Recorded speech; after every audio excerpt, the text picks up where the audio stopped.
Welcome to the stage, the very funny, Miss Hannah Simpson. Woo! Hi, everybody. My name is Hannah Simpson. My specialty is making all the jokes that you'll get canceled for, because I am a transgender comedian, and I will not change who I am for anyone, except perhaps my parents. This was especially hard on my Jewish father. You see, I tried to explain to him that there's more and more of us out there. We're getting serious, being authentic. We're getting serious attention and roles in the media, that we're no longer considered societal outcasts, but in fact, you know, uniquely clued into this new part of the human experience. He looked into my eyes, pulled me by my collar, drawed me in, said, "Hannah, I love you as my daughter, but in this house, I did not raise a comedian." My father kicked me out of the house. I was only 34. So this COVID thing really went viral, right? I actually, one of my day jobs is being a nurse's aide at a hospital here in New Jersey, although right now I'm coming to you from Denver. And I also worked in New York City's famous refrigerated morgue trailers. So, Katz, if pulse rate and oxygen saturation are something you're willing to negotiate on, I might be able to help you out. I can promise they won't leave you. I mean, not for someone else. Saving the last for last. But everyone asks me, you know, what's really different in New York City? And when I get that question, I have to answer, it's public transit that's different right now. Anybody other public transit riders in the audience? Yeah, I'm sure there are some. And you used to always have to hold one hand on the railing, right? Now it's easy to get a seat. I have this whole second hand, and I'm totally not sure what to do with it when I masturbate. It's a game changer.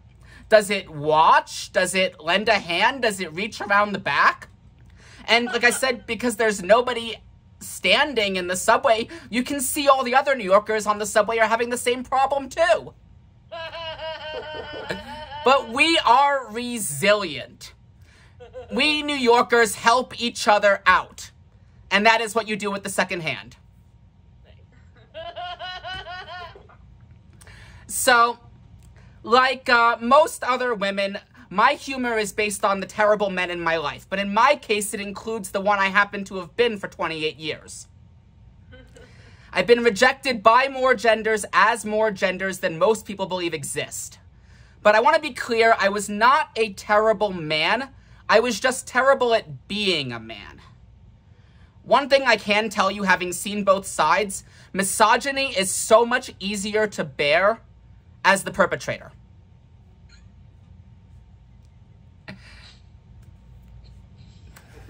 Sexism, though, remains rampant in this pandemic, if you haven't already noticed. Like, all us ladies with bras in our closet, we had to make that shit last until the stores reopened. Any guy with a bra in his closet had 2 extra masks. So, you know, I want to say one thing about gender transition, about becoming my authentic self, is that it made me a nicer person. I used to have a huge dick part of me, and science removed it. So, thank you, science. But, I do want to talk about one part of it that I don't think people realize, is that when you have gender surgery, you don't just end up with this beautiful new vagina. You end up with this really ugly open wound between your crotch, okay?